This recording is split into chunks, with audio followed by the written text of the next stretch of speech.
What's good, guys? It's your boy TD, and I'm back again with another video, guys. And today's live is going to be on three wide receivers that could be league-winning players, guys. Listen, and I'm doing this video on my way to work, but I'm not playing no games. I know y'all, this is fantasy football championship time, so I'm going to be putting out the sauce and giving it to you. So if I got to do a video on my lunch break, going to work, before I get home, it is what it is. So the first wide receiver, guys, I'm going to talk about is going to be Nico Collins.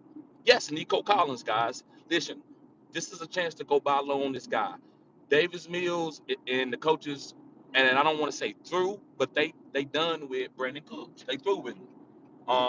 It ain't it's they shouldn't have had Brandon Cooks. They should have traded him on the trade deadline, but they didn't for whatever reason. So now Brandon Cooks is feeling some type of way, so he's done.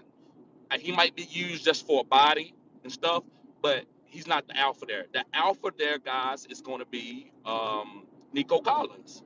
6'4", 6'3", runs a 4.5, 4.4, can jump ball, great wide receiver. He's about to get hyper targeted. So go get this guy right now. And people like, they give him up from anything. Because they're like, Nico Collins, I mean, he okay, he's here and there.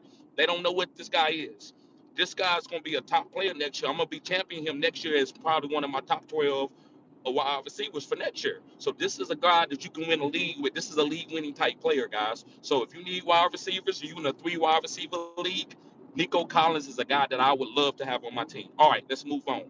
The next guy is Christian Watson. I said what I said. Yes, guys, it's Christian Watson. Now listen, the reason why I'm big on Christian Watson, guys, is because I believe Christian Watson could be a league winning player because of his upside boom. It's not that he's going to be a safe player. He's going to give you at least 18 points every week. No, that's not what he is. To me, that ain't how you win championships. To me, I mean, I just can go back to last year. You remember Amon-Ra St. Brown came on week 11, and this always been like almost every fantasy year. Players come on late. I be on, right? I'm not trying to champion guy off 1 week, right? So I'm not trying to champion Christian Watson because he hit for 1 week. But this is what I'm talking. I knew he's a boomer bust. He ain't got no big time great hands, but this guy will get behind you. That's why I champion Tyreek and everybody like, but Tyreek and Tua is not gonna work out. So I've been on. It's players that I be on, and some hopefully they hit through the playoffs. That's my only. If they don't hit in the playoffs, I consider myself wrong on them. I'm not picking a guy and championing him all year, and then he dud me all the weeks in the playoffs. Nah, that's not what I'm about. I need that boom for the playoffs. So guys, Christian Watson can boom at any time, and if you watch Aaron Rodgers, now Aaron Rodgers has settled with him. So it's no gonna be no longer he dropped the ball. I'm done with him. Aaron Rodgers is gonna be like, come on, man, I need you. I know what you can do. They got this benchmark. This benchmark is probably the most important game of Christian Watson and Aaron Rodgers chemistry starting. It's the most important. He knows what Christian Watson can do, and Christian Watson knows what he can do. So now, whenever he drop a ball, Aaron Rodgers was telling us, "Come on, bro, I need you." So that's why, guys, I'm not worried about. Man, he only had one catch. No, they gonna hyper target the guy for the boom and bust. So they need him to stretch the defense. So I like Christian Watson. Last but not least, guys, the last guy I'm gonna talk about is Kadarius Toney. Yes, Kadarius Toney. Guys, go pick up um, Kadarius Toney. Now listen, you might say, well, listen, what if Juju come back? I feel like Juju probably will come back eventually, and they are working in Scott Moore, but they went and drafted Kadarius for a reason. Mecole is out. We don't. Do we know if he's going to play this week? No, we don't know. But either way, guys, I feel like Kadarius Toney could be a league winning player in redraft. So if you got like 7-3, you don't want 7 games, 8 games. You're going to go buy low on this guy. Give up a running back or a wide receiver that you don't really need, right? That's maybe okay, right? And go get Kadarius Toney in case he start booming and going for 30 points, 40 points. So we trying to find that Amon-Ra St. Brown. We trying to find that Jamar Chase. We trying to find that Rashad Penny. Remember, those guys didn't hit all year, but they were league winning players. So that's where we get mixed up. We so much on Justin Jefferson, Josh Allen, Travis Kelce. We don't understand no other players that can be league winning players. So guys, make sure you go get Kadarius Toney. He could be a league winning player. And again, I'm talking about wide receivers that you're not going to mess up the integrity of your team.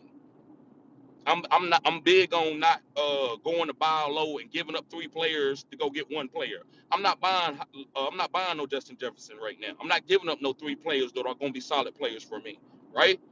But it's a guy that let me see. I got a question in here. I'll get to your question in a minute, bro, if I can, because I'm driving. But I'm gonna try to get everybody question. But Kadarius Toney is a guy that you could give up. Like you could give up. Let me see. What's a wide receiver in his range? Like a top. Say you don't need top. Say Tyler Lockett is your 4th wide receiver or your 3rd wide receiver. You could give up Tyler Lockett and go get Kadarius Toney for the playoffs, right? I believe this guy's gonna have manufactured targets. I mean, he did well. So, guys, let me see. Let me go through some. Let me see if I can get to some of these questions. So, Big Trev says, "What up, man? Need help? DPJ or Tony this week? PPR." So, if Juju is out and McCole is out, it's easy. It's Kadarius Toney. Then if Juju just out, but Miko come back, then I would say, man, DPJ probably got a better, safer floor. But the boom is Kadarius Toney, especially with Juju having that concussion, man. He's not going to play this week. So it's all about Juju and Miko Hardman. If those 2 is out, bro, he's a smash play. He's probably going to top. Sorry about that, guys. I'm on the road. That's how it's going to be. But maybe sometimes you might need a guy just not to dudge you. Okay, Bass Bully, what's up, bro? He says, uh, he says, what about people's from wide receiver from Cleveland? Yes, when Deshaun Watson comes back. But listen, there's a lot of variables with that. That's why I'm not championing him yet. So I apologize to anybody if they want to buy and I have told you not to buy low on him. Be like, why not him? Guys, it's because Deshaun Watson has to get back right too. Like Deshaun Watson gonna be a little bit rusty,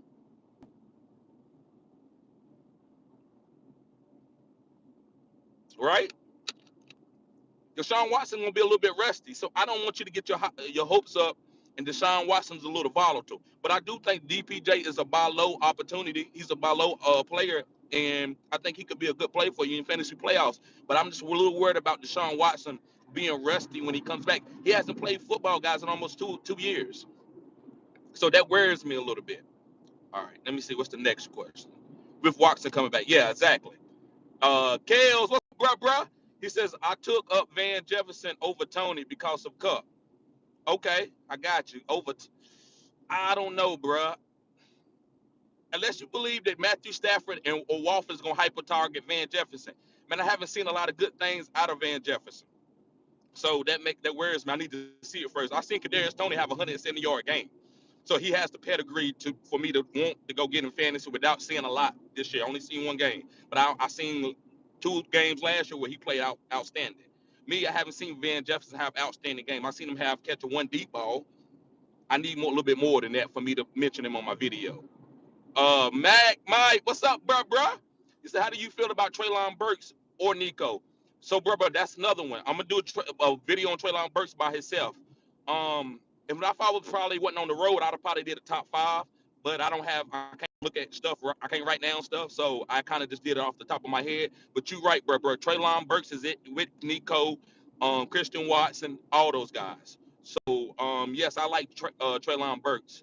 But I think Nico is a better immediate player. I think he's gonna give you more fantasy output immediately. Where Treylon, you might have to wait through the fantasy playoffs. He's still coming back off that injury. So, but Nico this week, he's gonna boom this week. He said, still like Jay Dillon. Yeah, man, just as a stash if you can, bro. Sometimes you got to move on. He ain't hit. You know what I'm saying? So I'm not, like I said, that's a player that I can say that I probably was wrong on this year, right? Because he just ain't did what I thought. The whole Green Bay offense has been bad. So bro, if you have room on your bench to have him stash in case something happens to Aaron Jones, great move. So I ain't got nothing bad to say about AJ Dillon.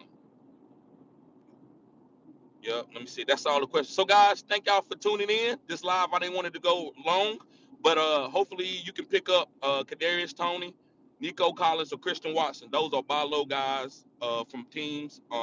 Before you, especially if you do won 7 games or 8 games, those are the type of moves that you make right now. So, guys, see y'all later. Peace.